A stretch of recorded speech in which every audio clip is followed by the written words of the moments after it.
Paz do Senhor a todos. Como prometido, vou gravar aí para vocês nosso último módulo, as epístolas pastorais de Paulo, que seria a nossa aula de número 10, para podermos encerrar então os assuntos de epístolas paulinas. Desejo a todos vocês aí que estão assistindo aí um dia ou uma noite ou uma tarde abençoado, ok? Existem algumas perguntas, né? Como a gente viu em todas as demais aulas, né? Perguntas que a gente chama de perguntas normativas, são perguntas que vão pautar essa nossa aula, né? Quais são os prós e os contras acerca da autoridade paulina das epístolas pastorais?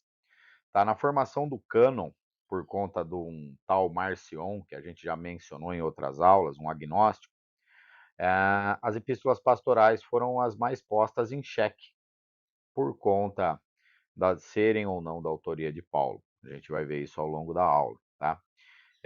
Outro detalhe, em que ponto as epístolas pastorais se encaixam na cronologia da vida de Paulo, né? Como a gente viu, é muito importante a gente fazer um encaixe cronológico e uma das ferramentas usadas na formação do cânon foi justamente a cronologia, né? Paulo não tinha como estar ao mesmo tempo em dois lugares, né? Então, quando há uma desordem na cronologia, a gente percebe então que talvez possa ser questionado a autoria. Então, esse é um outro detalhe, né? Qual foram as instruções de Paulo para a vida progressiva da igreja e para a manutenção das crenças cristãs, né? Como isso foi usado, como isso aí funcionou, né? Então, a gente vai começar vendo um pouquinho de 1º e 2º Timóteo e Tito, que são as 3 epístolas pastorais que Paulo escreve, tá? A gente assistiu, os que assistiram o filme lá na terça-feira passada, viram que quando o filme vai se encerrar, Paulo está escrevendo a carta a Timóteo, né? Ao seu querido filho na fé, Timóteo, ok? E também depois ele escreve a Tito, também outro cooperador, pessoas que Paulo preparou e deixou tomando conta das igrejas locais que ele fundara nas suas viagens missionárias, né? E essas pessoas ali responsáveis, agora então ele endereça cartas, né? Orientando e passando diretrizes de como seguirem com a igreja, ok? Então, a gente percebe que essa carta que ele deixa é uma carta que ela serve como conselho para os jovens pastores, né? E o tema dessas cartas, como nós já vimos, é claro, né? É 1º e 2º Timóteo e Tito.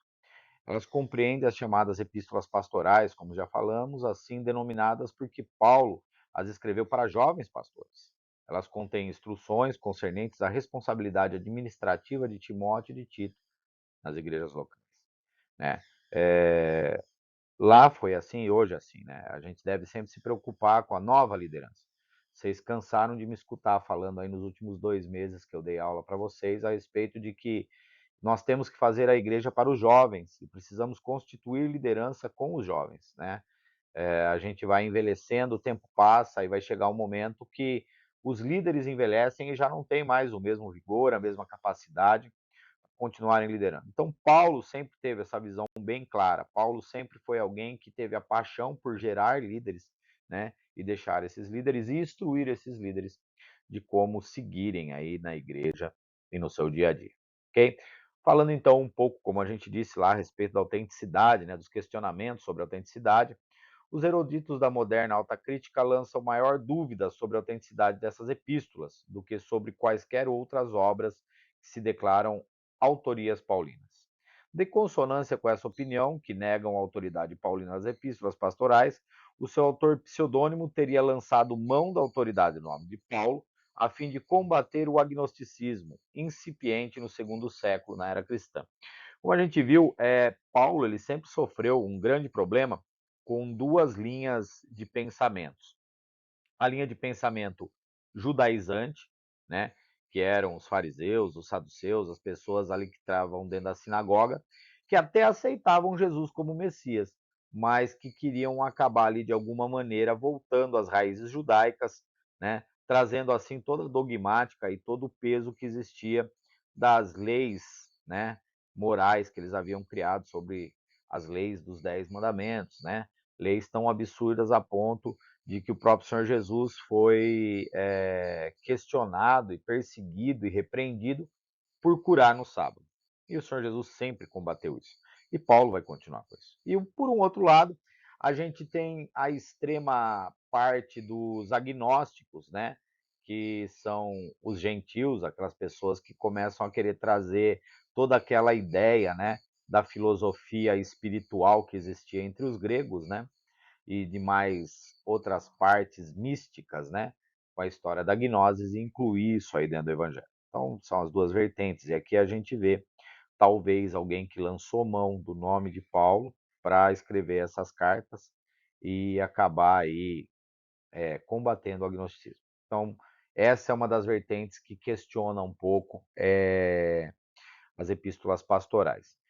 Eu, particularmente, principalmente por gostar muito do Jungberg e de alguns outros eruditos mais ortodoxos, eu acredito plenamente que essas escritas são de Paulo. Porém, só para a gente ter o conhecimento, se algum dia alguém disser assim, olha, as epístolas pastorais não são de Paulo, vocês vão ficar sabendo que existe essa vertente, que existe pessoas aí que negam essa autoridade, ok? Porém, a gente não tem como provar, como foi dito, 100% nada, porque a gente não tem, às vezes, documentação suficiente. Porém, quando a gente olha para a maneira da escrita, para a teologia paulina e a gente cruza as fontes com outras cartas de Paulo, existe uma grande possibilidade, sim, de que foi Paulo mesmo que escreveu. Eu prefiro aceitar que realmente tenha sido Paulo a escrever essas cartas, ok? Essa opinião ela afirma que as epístolas pastorais são obras inteiramente pseudônimas, como a gente disse. Mas por que então a presença de itens tão pessoais a respeito de Paulo, como eu disse, que trazem sinais da autenticidade?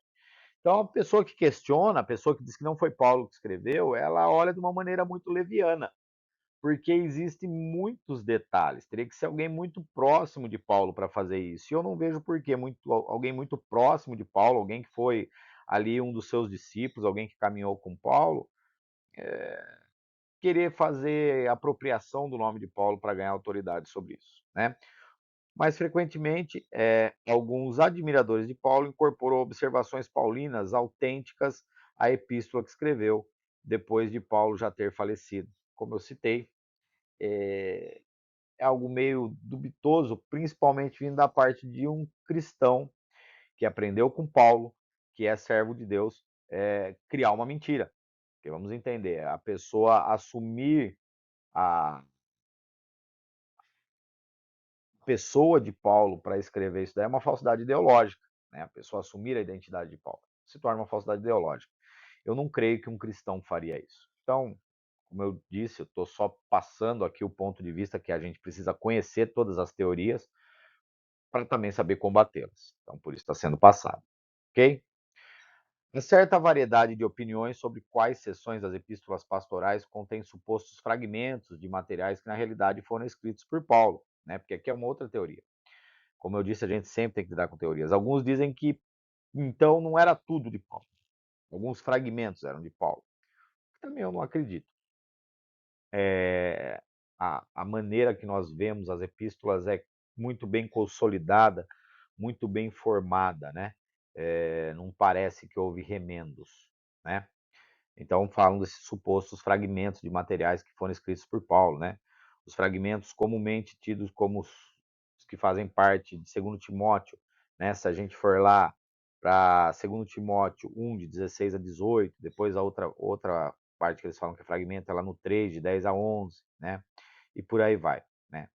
E aí, então, as adições improváveis que meros fragmentos de genuínas epístolas paulinas houvessem sido preservados, sobretudo porque a maioria deles é de natureza pessoal, não se revestindo de atrativo teológico. Ainda mais improvável que tenha sido incorporados mais tarde na epístola pseudo-epigrafias mais longas de forma desordenada ao caso. Como eu disse, então assim, as pessoas vão argumentar que talvez não são de Paulo, mas fica difícil da gente, quando olha para o todo da epístola, aceitar como assim sendo, ok? E porque o suposto forjador teria concentrado quase todos esses fragmentos na segunda epístola de Timóteo, ao invés de distribuir esses fragmentos nas duas, tá? Então isso aqui é mais para a gente poder combater essa ideia, porque é uma ideia que na grande realidade nasce lá no marcionismo, tá? Então só se tornaria meio que irregular. O conteúdo das mesmas não difere do modo suficiente para indicar por qual razão ele teria escrito 3 epístolas em nome de Paulo, ao invés de apenas uma, né? Porque ele teria pegado fragmentos e criado primeiro, segundo Timóteo e Tito, né? A pessoa poderia ter criado somente um apanhado geral, né?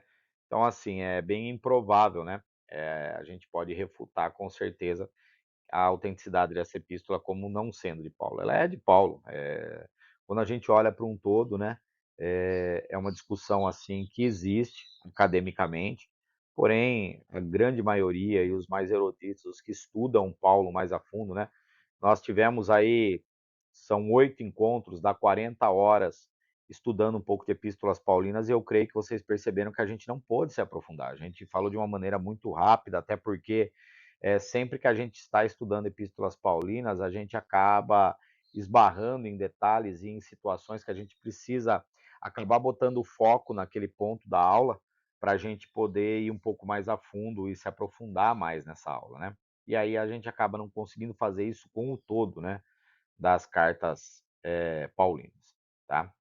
Mas o fato é que então muito provavelmente for assim Paulo quem escreveu, porém existe teorias, pessoas que eu acredito que leem de uma maneira mais rasa e levantam isso só para tentar trazer, na grande realidade, tentar diminuir o valor dos escritos, tentar diminuir a inspiração divina dos escritos, porque quando a gente fala em um plágio ou em uma cópia mal feita, né, a gente diminui então aí a autoria do Espírito Santo, que a gente sabe que toda a escritura foi divinamente inspirada.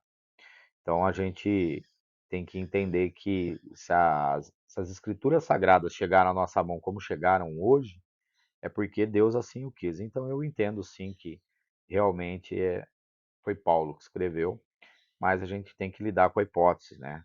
Quando alguém questionar dizendo assim, não, foram plágios, foi alguém que só se apossou do nome de Paulo, a gente vai conseguir combater um pouco essa história, ok?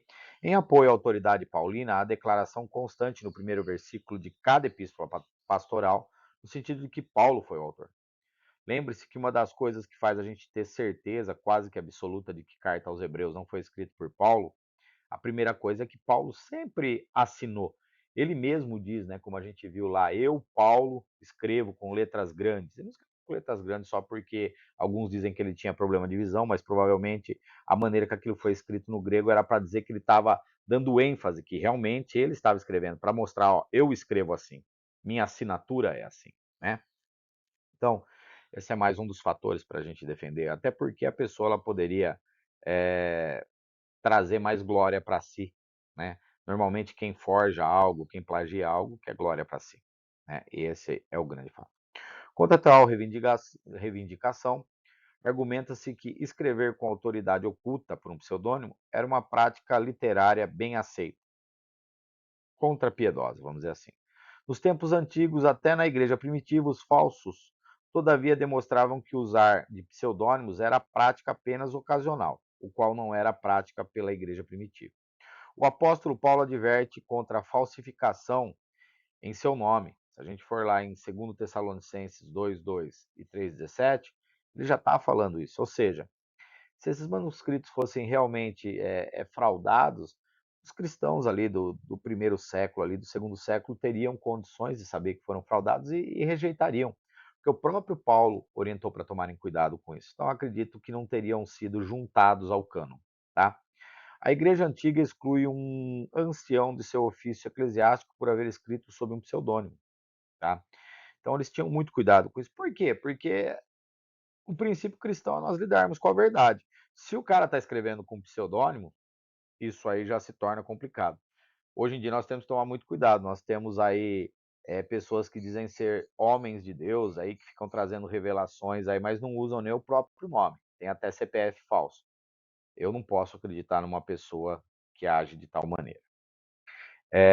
Quanto a uma completa discussão sobre o pseudônimo, né, se a gente for ver o The Gutierrez, né, New Testament Introduction, Pauline Epistles, também lá da faculdade de Chicago, né, em 1961, ele vai dizer: "E se mostra intensamente preocupante com questão de autoria, segundo depreendem, por exemplo, o debate sobre a autoria das epístolas aos Hebreus", né? Vamos voltar na história dos Hebreus de novo, e da hesitação em adotar um livro de autor desconhecido na coletânea do Novo Testamento. Outro assim, a alternativa improvável que um admirador já falecido de Paulo tivesse chamado o apóstolo de o principal dentre os pecadores. Entendeu? Vai estar lá em Timóteo 1,15. Se fosse realmente um admirador, ele ia exaltar Paulo, né? E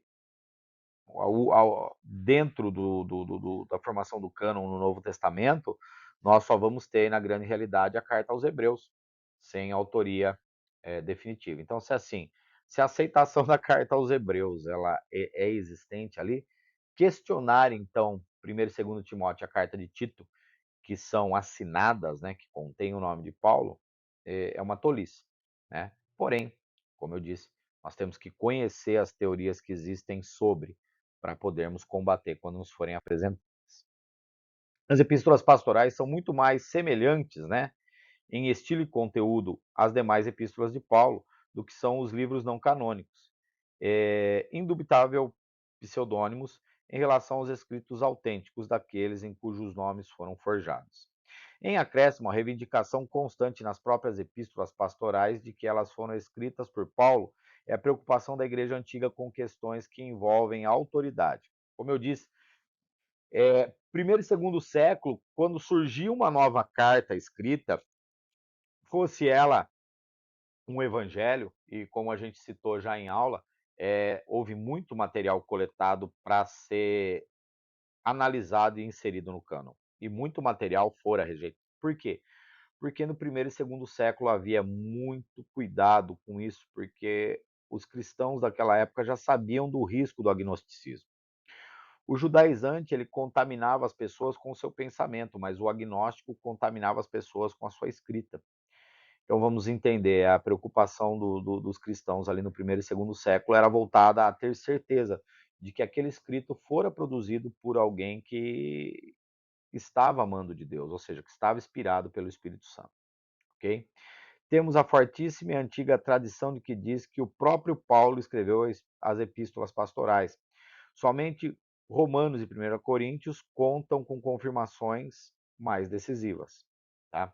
Então, assim, fala-se de tradição, mas essa tradição que a gente fala é justamente dos pais da igreja que estavam ali, né? Então eles vão acabar invalidando muita coisa, muito escrito.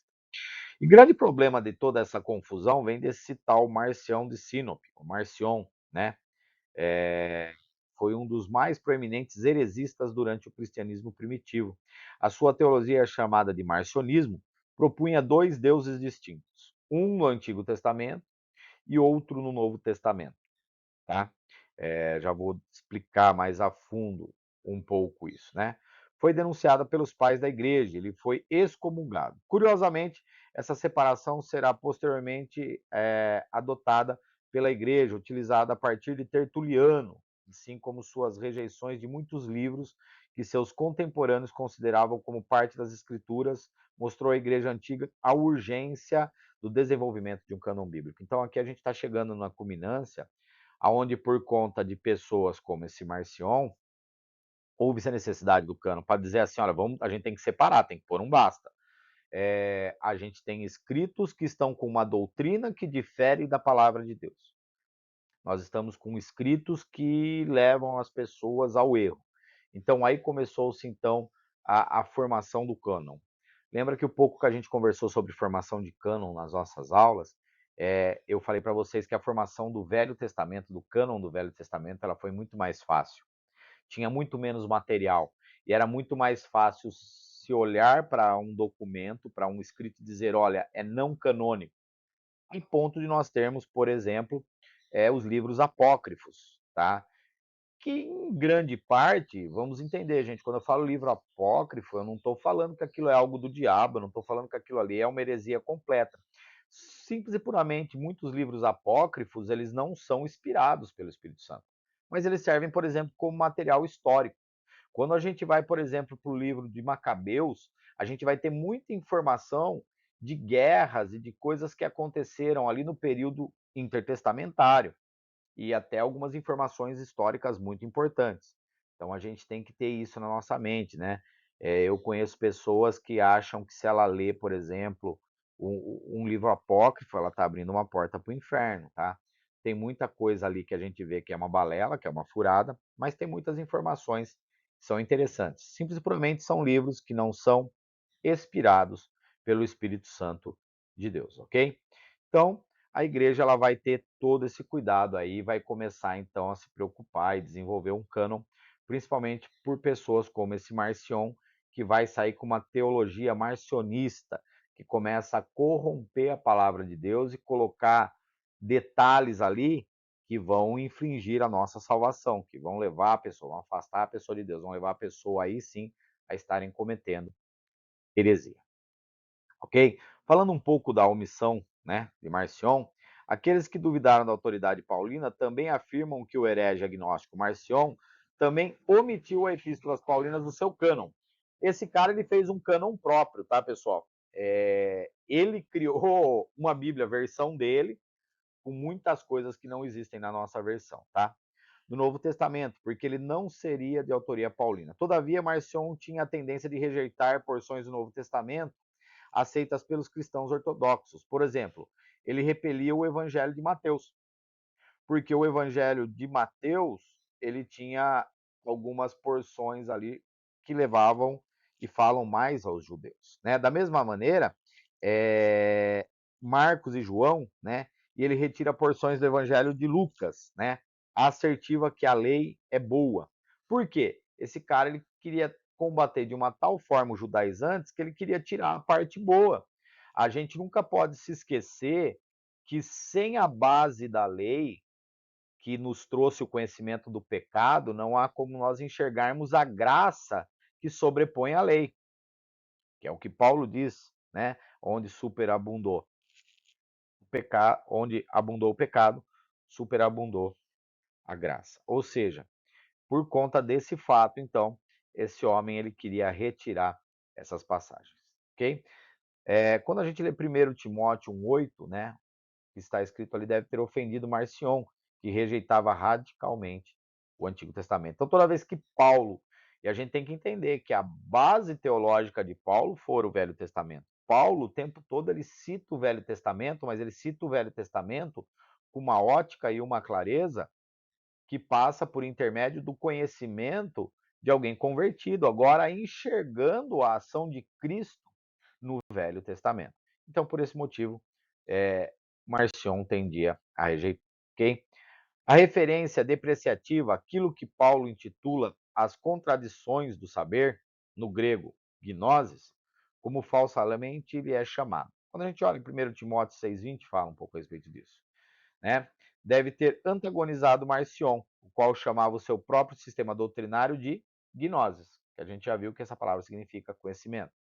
Tudo que servia de ampla razão para Marcion haver omitido as epístolas pastorais do seu cânon, sem que isso desse a entender que elas são obras pseudônimas. Ou seja, então a gente entende um pouco por que surgiu, de onde surgiu a raiz dessa história, de dizer que as epístolas pastorais não são de conteúdo de Paulo, que são obras de alguma pessoa que só usou o pseudônimo de Paulo. Ok? Quando a gente fala da palavra gnosticismo, né, isso a gente já viu em outras aulas, né, substantivo masculino, né, movimento religioso de caráter sincrético e esotérico, desenvolvido nos primeiros séculos da nossa era, à margem do cristianismo, né, institucionalizado, combinando misticismo, especulação e filosofia. Porém, quando a gente vai buscar mais a fundo, o agnosticismo ele já vem desde as raízes lá do Egito, tá?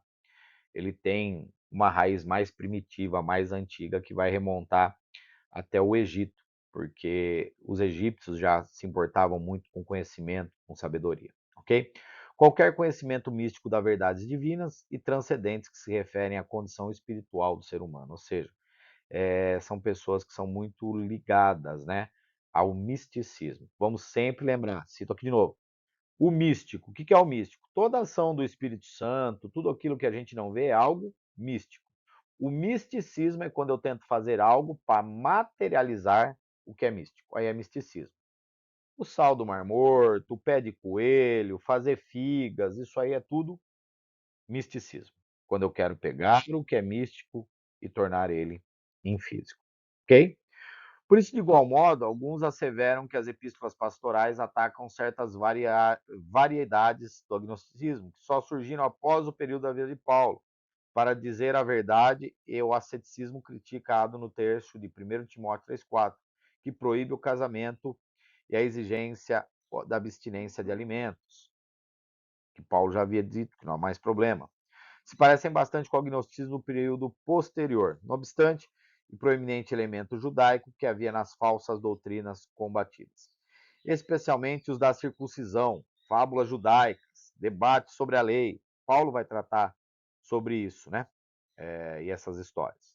Comprova que as epístolas pastorais não atacavam necessariamente o agnosticismo posterior, pois caracterizam problemas judaicos, apesar de terem passado até o segundo século, caracterizam melhor a face inicial do movimento. Ou seja, o pessoal vai falar de um agnosticismo que começou a trabalhar com essas ideias de alimento e tal, mas os agnósticos já vinham implantados já em algumas áreas do judaísmo. A gente tem até conhecimento de algumas vertentes, como por exemplo o cabala e essas coisas dentro do judaísmo, muito provavelmente foram introduzidas por agnósticos que em algum momento adentraram as sinagogas, ao judaísmo, e começaram a trazer esses elementos místicos, né? E o judeu mesmo, ele tem uma certa propensão a isso, né? Embora o judeu ele tenha sido curado da sua idolatria na Babilônia, mas a gente vai ver que o judeu ele é muito apegado com coisas materiais, né? A mezuzá, a entrada da porta, os filactérios, né? As roupas, né? O quipá na cabeça, então eles são muito apegados com essas coisas materiais, o que facilitava muito a doutrina gnóstica acabar entrando aí dentro do seio das sinagogas aí e distorcendo a mentalidade de alguns judeus, ok? As epístolas pastorais, bem pelo contrário, atiram-se contra o tipo místico de heresia que já se foram combatidos antes nas epístolas aos Colossenses, o que, conforme se sabe, ordinariamente, teve origem em um judaísmo sincretista de variedade agnóstica pré-cristã. Foi o que eu acabei de dizer para vocês, né? Eu já tinha me adiantado falando isso. Então, eles já conseguiram entrar, então tudo isso aí já vem de lá. E Paulo ele vai trabalhar em cima disso, porque eles traziam uma falsa piedade, né, sobre esses judeus ali. Eles davam a esmola numa esquina e na outra esquina eles cuspiam no outro mendigo. Então, isso demonstra a hipocrisia que existia já na vida deles, que o próprio Senhor Jesus combate, né? O Senhor Jesus chama por diversas vezes eles de hipócritas. Por quê? Porque eram pessoas que achavam que conseguiriam comprar o reino dos céus, eram pessoas como o Senhor Jesus fala a respeito do fariseu e do publicano que descem para orar, e o fariseu dá graças a Deus por não ser como publicano, e o coitado do publicano se humilha e diz para Deus: tem misericórdia de mim. Então é essa ideia que muitas vezes vinha imbuído por trás disso tudo, ok? Falando um pouco da estrutura eclesiástica, da estrutura da igreja, né? Também se tem dito que as epístolas pastorais refletem uma estrutura eclesiástica mais bem organizada do que aquela que já se desenvolvera durante a vida de Paulo. Entretanto, as epístolas pastorais mencionam somente os anciões ou bispos, os diáconos e as viúvas, todas as quais classes já figuravam desde antes do Novo Testamento, né? Se a gente for lá para Atos 6:1, vai falar a respeito disso, em Atos 9, 39 e 41, 1 Coríntios 7:8, Filipenses 1:1. Então, não tem como dizer ou querer usar isso como base para dizer que as epístolas pastorais não são de autoria de Paulo. Aliás, Paulo é o responsável por sistematizar essa estrutura eclesiástica de uma forma maravilhosa. Aliás, ele cria essa estrutura falando hierarquicamente e ele usa o corpo para descrever essa estrutura hierárquica, né? Dizendo que cada um é membro e que Cristo é a cabeça de todos. Ou seja, ele diz que todos são importantes, mas que, no entanto, existe uma hierarquia dentro da igreja. Então, assim funciona, né? Outro assim, os papiros do Mar Morto, que pertence aos dias anteriores ao cristianismo, descrevem um oficial da comunidade de Qumran que se assemelha à forma notável aos bispos, que são mencionados nas epístolas pastorais e as instruções dadas a Timóteo e Tito. Tá? É, a gente tinha essa comunidade, né, muito provavelmente os essênios, e os essênios, só lembrando aqui, na época do Senhor Jesus, a gente tinha 3 tipos de religiosos que giravam em torno do que a gente hoje chama de Velho Testamento, né? Principalmente do Pentateuco. A gente teria os fariseus, os saduceus e os essênios.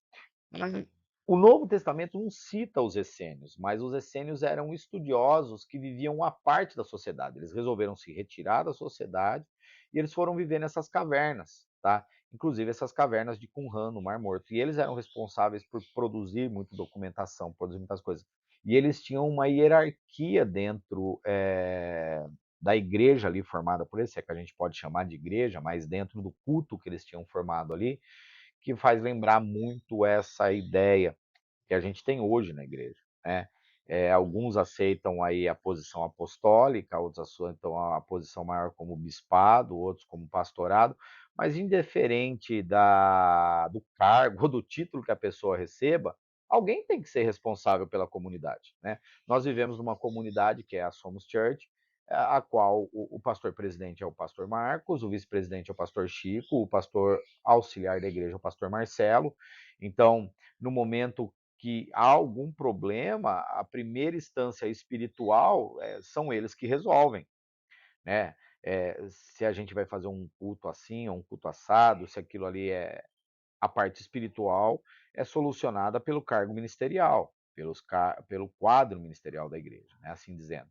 A parte social e econômica, ela é dirigida pelo conselho gestor da igreja. A igreja tem um conselho composto, né? E dentro desse conselho, cada qual tem o seu cargo, secretário da igreja, tesoureiro da igreja, ou seja, hoje nós temos uma organização até maior e bem estruturada, porque hoje se separou a administração espiritual, que fica a cabo do quadro ministerial, né? No caso, nós trabalhamos só com pastores na nossa igreja, mas tem igrejas que trabalham com outros cargos, como presbíteros, como bispos, e outras igrejas que aceitam até o ministério apostólico ainda.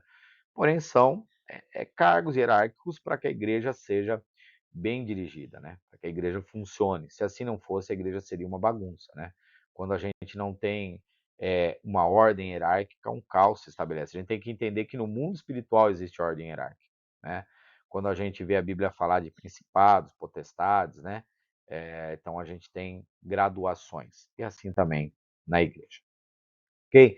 A respeito da nomeação de anciões, não se deve a um governo eclesiástico hierarquicamente evoluído, mas o fato de que novas igrejas locais foram iniciadas sob condições missionárias, tal é a qual Paulo e Barnabé, logo desde o início da sua missão, fizeram nomear anciões para as novas igrejas do sul da Galácia.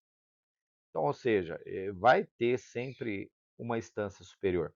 A gente estudou, por exemplo, que quando a igreja de Corinto teve problema, foram procurar Paulo. A família de Cloé vai procurar Paulo para que Paulo traga soluções sobre problemas que haviam ali dentro da igreja.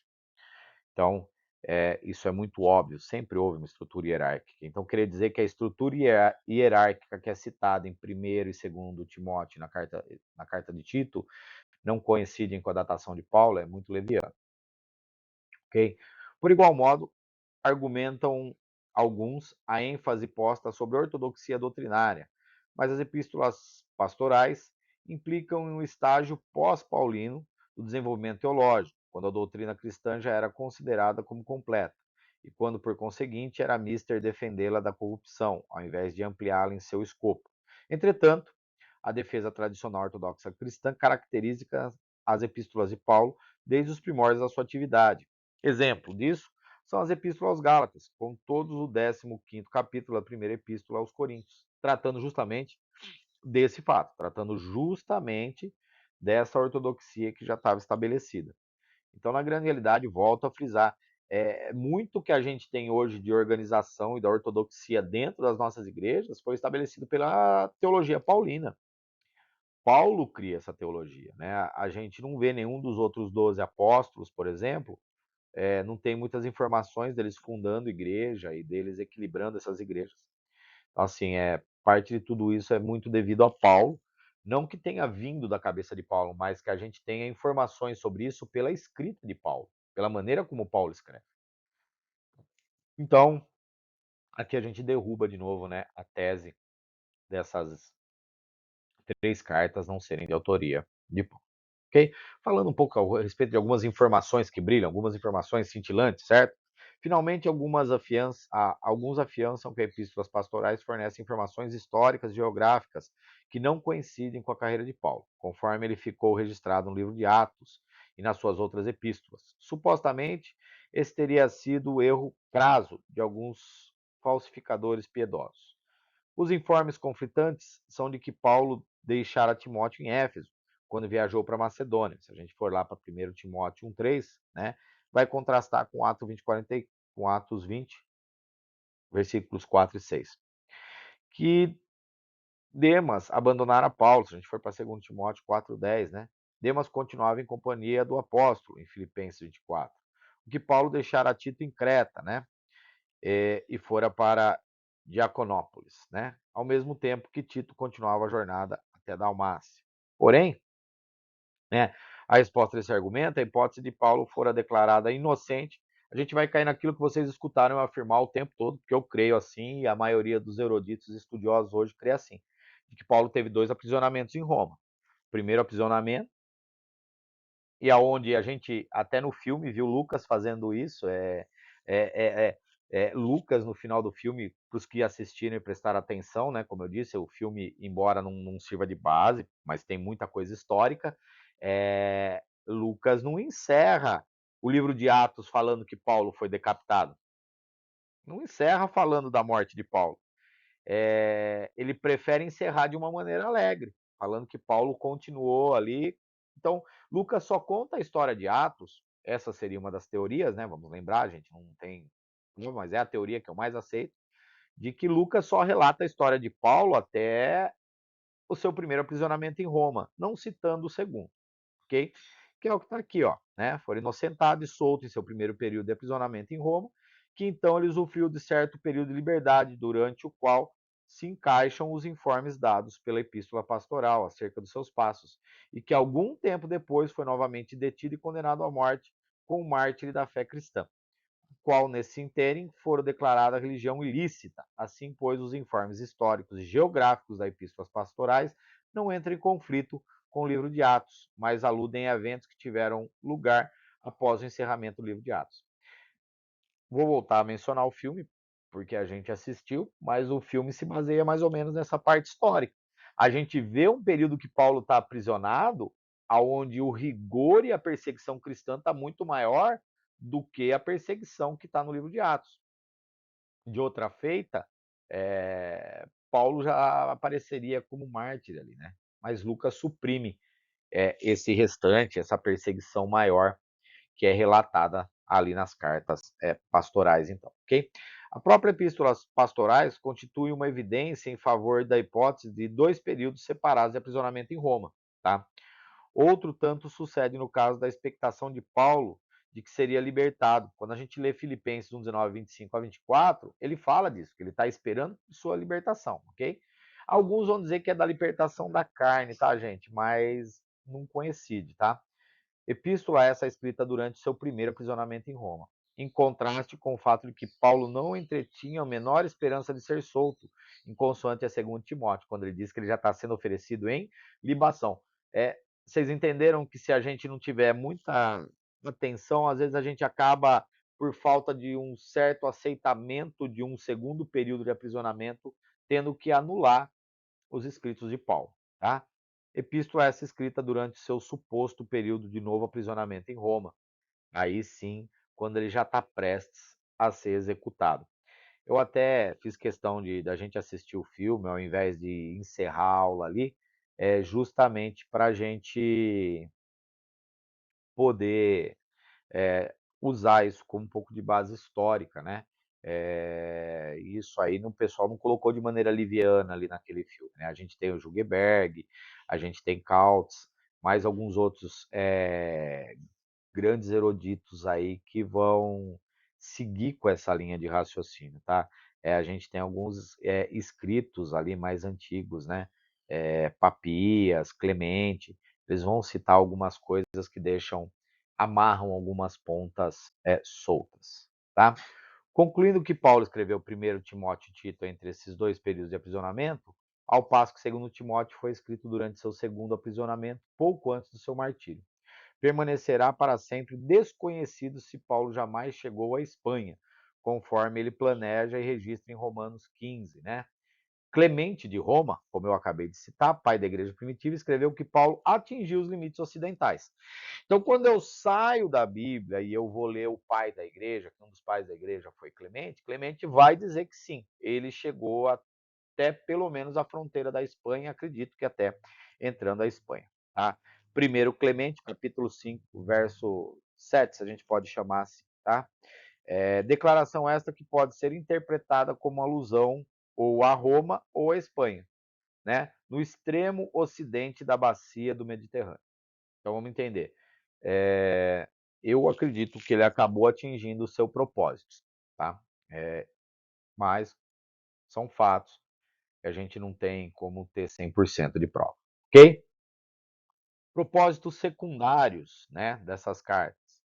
Em acréscimo às instruções atenientes à responsabilidade administrativa de Timóteo e Tito na igreja, Paulo convocou Tito para que viesse reunir-se a ele em Nicópolis, na costa ocidental da Grécia. E em 2 Timóteo, Paulo remomera sua carreira passada, guardando a sua execução em breve. Solicita a Timóteo que viesse ter com ele em Roma, antes que chegasse o inverno. Paulo temia que de outra sorte jamais veria novamente Timóteo, porquanto a navegação sofreria solução de contínua durante o inverno e sua execução poderia ocorrer antes disso. Então, Paulo já sabia que estava chegando aquele período que ele sofreu naufrágio e ele apressa Timóteo para vir ter com ele. E realmente, quando a gente pega alguns detalhes históricos, ele não conseguiu passar daquele inverno, ok? Agora a gente vai ver propriamente, então, 1 Timóteo, tá? Falando um pouco da ortodoxia, né? Dessa carta, né? Após a saudação, a primeira epístola a Timóteo começa com uma advertência a respeito dos mestres falsos que manipulavam erroneamente a lei. Em seguida, Paulo relembra a sua própria experiência de conversão e a sua remissão ao apostolado e exorta Timóteo para que se afere tenazmente à fé cristã ortodoxa. Timóteo precisa usar de cautela no caso de dois mestres falsos que Paulo excluíra da igreja, para que ficassem no mundo, que é território de Satanás. Então vamos entender. O confronto, o conflito sempre existiu e sempre vai existir dentro da igreja. E o conflito geralmente existe porque pessoas começam a distorcer a palavra de Deus e aqueles que são chamados de ortodoxos são as pessoas que têm o zelo e o cuidado de que a palavra de Deus seja seguida à risca.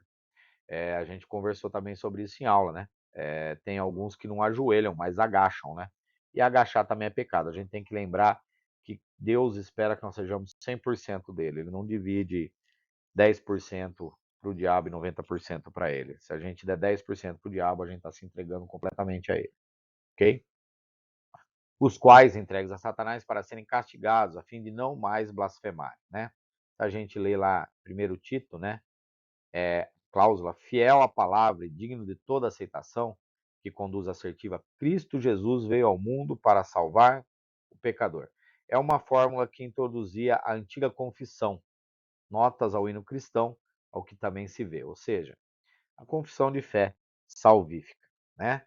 O segundo capítulo começa com uma exortação e que se façam orações públicas em favor de todos os homens, né? Mornemente às autoridades governamentais. Seguem-se instruções que ensinam as mulheres cristãs a se vestirem com modéstia, sem extravagância, bem como não ocuparem posição em que ensinem oficialmente a homens. A declaração será preservada através da sua missão de mãe, né? Provavelmente significa que, apesar das dores sofridas durante o parto, um resultado restante de maldição original contra a pecaminosidade humana. Né? A mulher crente será salva do juízo eterno de Deus contra o pecado. Bom, isso aqui é uma parte que cria um pouco de polêmica, tá? E talvez Paulo ele tenha dado essa instrução de que as mulheres não ensinassem oficialmente aos homens por conta da cultura grega, tá? Aonde as mulheres elas não podiam ocupar a posição de ensinarem, né? Tanto que as próprias mães gregas não ensinavam seus filhos. Os seus filhos eram entregues ao pedagogo, né? Daí vem a palavra nossa, pedagoga, que seria a pessoa que iria cuidar dessa criança, instruir essa criança, ensinar essa criança, ok? Então é muito importante a gente entender isso. Talvez Paulo, como a gente viu em outras situações, ele está dando uma orientação mais cultural do que uma orientação espiritual, né? A gente viu bastante disso na aula, em pontos onde Paulo chega até mesmo a escrever: olha, eu, Paulo, né, vos falo, não como por mandamento, né? Então, talvez possa ser esse fato do ensino, e eu acredito que seja, por conta de que ainda havia uma certa cultura sobre isso, e essa cultura poderia trazer uma certa desordem, né, dentro do culto na igreja, que já estava vivendo momentos difíceis ali com outros ataques, ok? Em outras palavras, o doloroso do parto não contradiz a salvação da mulher cristã. Segundo esse ponto de vista, através disso significa-se em meio e não por meio, né, da sua missão de mãe, né? Outros interpretam assim. Falando disso, ou seja, isso aqui quando a gente vai para o original grego, tá, gente? Isso aí fala por meio, tá? Não em meio. Por causa que sem a mulher, se a mulher não continuar tendo filhos, o mundo se acabaria, né? Então isso aqui talvez venha a ter valia até para os dias atuais, onde tem casais que não querem ter filhos, né? Se a mulher deixar de ter a sua missão de mãe, que é a missão primária da mulher que foi dada por Deus, foi essa: crescei e multiplicai-vos. Sem a mulher não existe multiplicação, né? Mas sem o homem, bem, precisa do homem e da mulher, mas a mulher carrega a criança por 9 meses no útero, né? Então a responsabilidade, né? O texto está dizendo muito mais isso, que é a responsabilidade da mulher de perpetuar a espécie, né? As mulheres crentes são salvas mediante ao parto supremo, né, de Cristo. Essas realizam sua própria salvação dando à luz e criando filhos piedosos, né? Ou seja, pessoas que vão perpetuar a obra da igreja. Como a gente já falou, se o evangelho tivesse acabado ali no primeiro e segundo século, hoje nós não seríamos salvos. Mas glória a Deus por isso, porque o evangelho se perpetuou e chegou até os nossos dias, né? Paulo não promete aqui salvação espiritual, mas isenção dos perigos físicos do parto, conforme aparentemente dá a entender na New American Standard Bíblia, tá? Uma Bíblia de comentários que existe.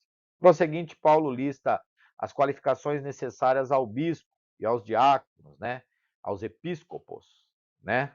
Que significa supervisor, superintendente, tá? É... Referindo-se aos oficiais preenchidos por homens também chamados anciões, presbúteros, né? Portanto, embora bispo e ancião retrocedam diretamente ao vocabulário grego, que são termos sinônimos, daikomo, diácono, por sua parte, quer dizer servo, ajudador, né? Aludido aos assessores dos bispos, aos quais cuidavam das questões secundárias da vida eclesiástica, particularmente distribuindo a caridade. Vamos lembrar, quando que surgiu então os diáconos, né? Quando houve a necessidade de começar a se lidar com situações sociais não espirituais. E até hoje é assim na igreja. Corpo dos pastores da igreja cuidam da instrução espiritual, do ensino espiritual, das orações, né? Das intercessões, de estarem ali conduzindo o rebanho. Porém, quando a necessidade é social, material, cesta básica, pagar uma conta de água, pagar uma conta de luz, ajudar um irmão a pintar, reformar a casa dele, levar uma irmã viúva que não tem parente, não tem ninguém para ir fazer um exame médico. Isso aí já é uma tarefa atribuída aos diáconos. Limpeza, preservação, manutenção da igreja, atribuído aos diáconos. Paulo trata um pouco sobre isso, né? A lista de qualificações para as mulheres em 3:11 pode simplesmente submeter-se à ordem feminina das diaconisas, ou então alude às esposas dos diáconos, das quais se esperavam que ajudassem os seus esposos na distribuição da caridade. A sessão se encerra com a citação de um antigo hino ou credo cristão, o qual traça a carreira de Cristo desde a encarnação à ascensão. Aquele que foi manifesto em carne, recebido na glória, e por aí diante chega. Ou seja, que provavelmente realmente a alusão não é da esposa do diácono, mas sim da diaconisa, mulher que exerce o mesmo cargo, tá? É, e é errôneo dizer que Paulo em algum momento se objetou a uma liderança feminina, tá, gente? Quando ele escreve aos Romanos que ele saúda Priscila e Áquila, né? Lembrando, família de Cloé, quem tomava conta de tudo aquilo lá era Cloé, era uma mulher, a gente vê citação de mulheres sim, tá? E essa aí é uma discussão que para mim se torna desnecessária, porque aprove a Deus usar quem Ele quer e como Ele quer. A minha preocupação, indiferente de ser homem ou mulher, é saber se o que a pessoa está falando é a palavra de Deus. E a partir do momento que eu tenho pleno conhecimento da palavra de Deus, seja homem ou mulher, se a pessoa estiver dizendo algo que vem de Deus, eu reconheço que lhe foi dada autoridade. Essa é a minha linha de pensamento, ok? Outro aviso concernente à doutrina falsa, né? Quarto capítulo, é seguido nos capítulos 5 por observações acerca do relacionamento apropriado entre Timóteo e diferentes faixas etárias da igreja, acerca da posição ocupada pelas viúvas, acerca do tratamento que se deve dar aos anciões, sendo ele ainda jovem. Timóteo deveria tratar com outros jovens como irmãos seus e com os demais idade como se fossem seus pais, com mulheres idosas como as mães e com as donzelas como se fossem suas próprias irmãs. Paulo já alude aqui então como deve ser o nosso tratamento, mas Paulo também diz que ele não deve deixar que os outros o subestimem pela sua idade, né? É um problema que a gente tem até hoje na igreja, né? Quando você é chamado a um ministério, muitas vezes as pessoas que têm mais idade não reconhecem o seu ministério e a sua autoridade ministerial, tá? Autoridade ministerial e conhecimento em nada tem a ver com idade.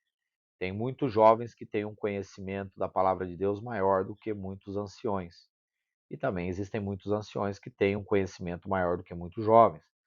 Porém, o respeito sempre se deve ser dado. Ou seja, eu respeito um ancião não pelo seu conhecimento, mas eu respeito um ancião pela sua idade, pela sua posição, que quer queira ou não, hierarquicamente se falando, toda pessoa mais velha deve ser respeitada, ok?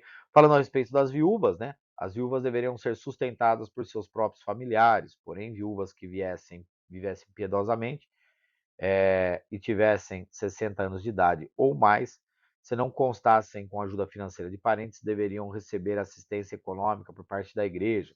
As viúvas mais jovens deveriam contrair novo matrimônio para não cair na tentação de apelar para uma vida imoral, com meio de sustento, não só com meio de sustento, né? A pessoa ela ainda tem uma necessidade fisiológica de sexo, ela deve se casar de novo, né? Ficou viúvo. O que leva a pessoa a ter que casar de novo? A necessidade fisiológica sexual. Se não há necessidade fisiológica sexual, não tem por que se casar de novo. E Paulo vai falar aqui numa situação muito importante, né? A pessoa ficou viúva, mas ela tem renda, ela tem condição financeira, ela tem no que sobreviver. A igreja não precisa ajudar, né? Porém, quando a gente tem uma situação extrema, né? Paulo ele lida muito bem com essa situação de ajuda financeira, né? Quem tem que receber ajuda financeira da igreja? Realmente quem precisa, né? Se a pessoa tem um sustento, se a pessoa consegue trabalhar, se a pessoa consegue fazer alguma coisa, ela não precisa de ajuda financeira da igreja. Se essa pessoa tem um parente, tem alguém próximo, a responsabilidade é dessa pessoa, né? Você tem uma avó, uma tia, algum familiar que não tem ninguém que cuide, então você tem uma certa responsabilidade com essa pessoa. Você não pode se isentar disso. Paulo fala a respeito disso, ok? Os anciões fiéis, em especial aqueles que pregam e ensinam, merecem sustento financeiro.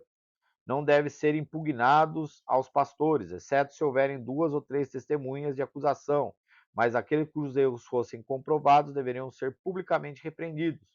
Timóteo não deveria consagrar, ou seja, impor a mão a nenhum homem ou ofício ministerial apressadamente, mas antes deveria provar o caráter de tal homem, isso por meio de um período de certo tempo, a menos que a referência seja a restauração dos membros disciplinados da igreja. Essa epístola se fecha no 6º capítulo, com instruções miscelâneas a respeito de escravos cristãos, de falsos mestres, de crente abastados e das responsabilidades espirituais do próprio Timóteo. Então, aqui Paulo deixa bem claro que a igreja cabe o sustento, e isso não é novidade.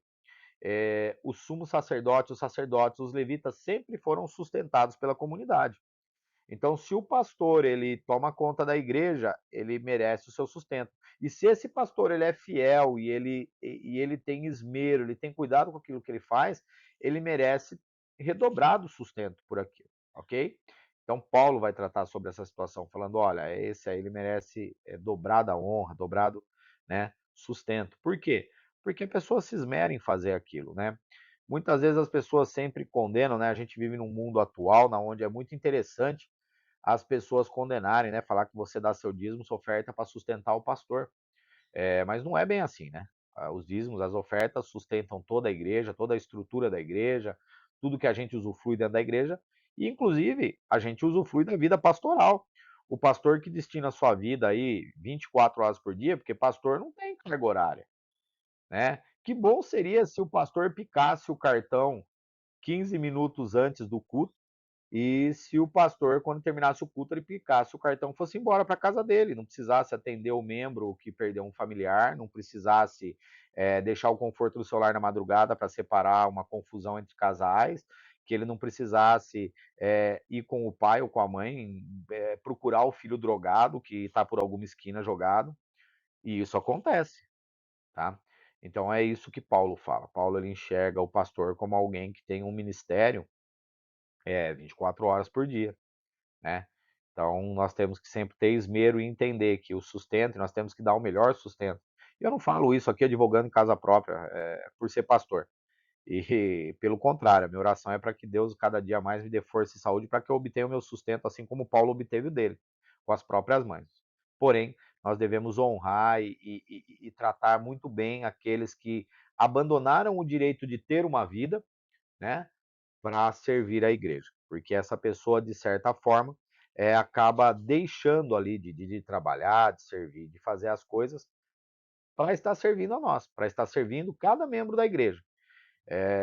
Imagina a nossa comunidade que tem por média mais ou menos 250 membros ali, eu acredito, faço um cálculo por cima, tem 3 pastores para nos servir. Dos 3 pastores que nós temos para nos servir, eu acredito, pode ser que eu esteja desinformado, nós temos só o pastor Marcos, que ele está como tempo integral. Acredito que o pastor Chico, na condição de que vive também, auxilie ele. Mas, por exemplo, o pastor Marcelo, ele trabalha em período integral dentro de uma agência bancária.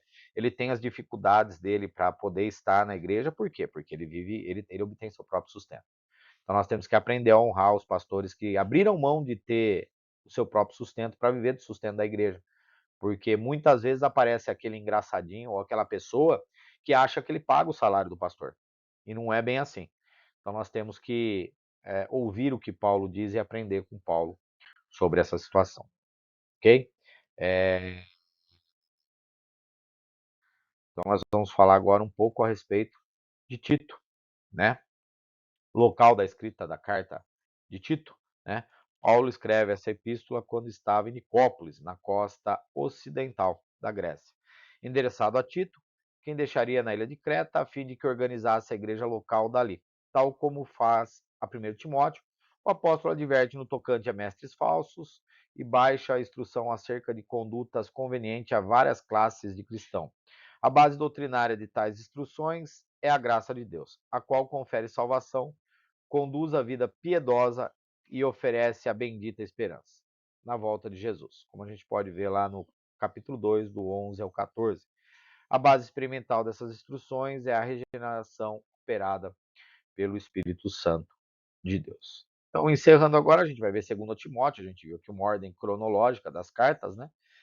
Muito provavelmente 1 Timóteo e Tito foram escritas em um período, e 2 Timóteo escrito em um período posterior, pelo que a gente vê no conteúdo da carta, ok? Complementando então a 1 Timóteo, Paulo vai escrever uma incumbência final, né? A de pregar a palavra de Deus, uma declaração sobre a disposição de ir até a morte, né? Notícias pessoais e solicitações concluentes de despedida constante nessa epístola de Paulo, né? Ele vai falar a respeito de Janes e Jambres, né? É interessante Paulo cita aqui o nome de dois magos, os magos que resistiram a Moisés lá no Egito, né? Muito provavelmente alguma tradição oral judaica falava sobre o nome desses cidadãos aí, e Paulo vai citar aqui, ok? Que eram os dois mágicos lá do Faraó, como eu disse, ok? Por certo, tinham um conteúdo importante, pois os pergaminhos eram materiais dispendiosos, né? Paulo vai terminar aqui, né? Rogou que fosse trazido, né, por Timóteo, né? É... Talvez a preocupação de Paulo é que esses pergaminhos, essas escritas se perdessem e essas escritas talvez fossem de grande valia ali para Paulo concluir alguns dos seus escritos, ok? Podem ainda ser alguns documentos, né, indispensáveis, né, alguns certificados de cidadania romana, né, talvez alguma coisa também que ele pudesse precisar ali. Ou até mesmo o Antigo Testamento, o registro da vida e dos ensinos de Jesus que ele tivesse feito, ok? Remissências e exortação na última epístola de Paulo tem início com remissências da chamada divina de Timóteo, né? Paulo reafirma o chamado pastoral de Timóteo, falando que foi Deus quem o chamou, né? Entremeados com a exortação de uma observação lateral acerca de alguns que haviam deixado Paulo desamparado na prisão, né? Cerca de outros que se tinham colocado ao seu lado, e as demais instruções dadas a Timóteo extraem a comparação ao trabalho árduo, né? E a autodisciplina requerida das partes de soldados, de atletas, de agricultores. Volto a reafirmar o que eu falei. Uma pessoa que tem um pastorado leviano, ela não tem trabalho. Agora, a pessoa que leva um pastorado, como Paulo diz aqui, ela vai ter que ter uma vida regrada, ela vai ter que ter uma vida regrada assim como um atleta, assim como um soldado, né? Que são o que ele cita, né? Porque na grande realidade a gente não pode fazer a obra de Deus de maneira desleixada.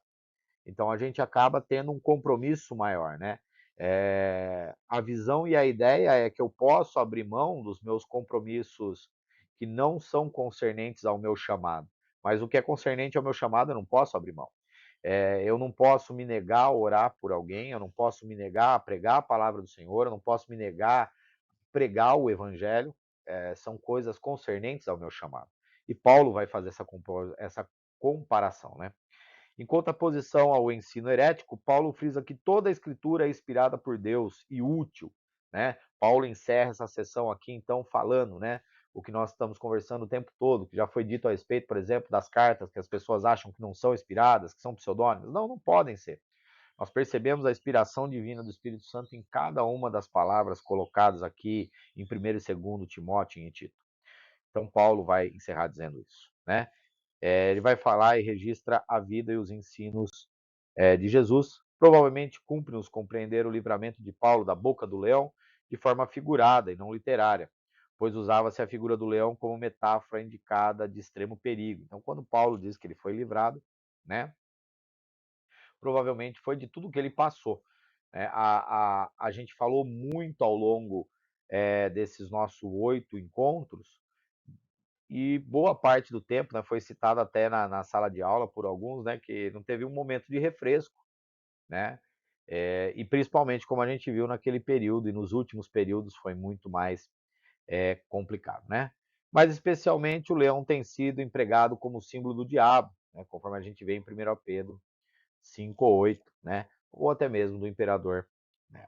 Bem, e a gente consegue aqui então aí acabar aí concluindo aí esse nosso módulo, vendo o módulo 10. Mais uma vez eu quero agradecer a vida de cada um de vocês que chegou até aqui comigo. Quero dizer que se vocês não tivessem empenhado, se vocês não estivessem cada dia se esforçando, estando lá, teria sido em vão o que nós temos feito. Mas eu me alegro na vida de cada um de vocês por vocês estarem se dedicando e participando e se empenhando a cada dia mais a aprender a palavra de Deus. E a minha oração nesse momento, encerrando esse módulo, é que o Espírito Santo do Senhor possa trazer à mente de cada um de vocês a todo momento o que foi aprendido, o que está sendo ensinado, que nós possamos ter a vida de Paulo como modelo para as nossas vidas. Que Deus abençoe cada um de vocês. Eu encerro essa aula, eu encerro esse módulo de epístolas paulinas E que Deus esteja com todos nós, nos guardando, nos abençoando e nos protegendo. Em nome de Cristo Jesus. Amém.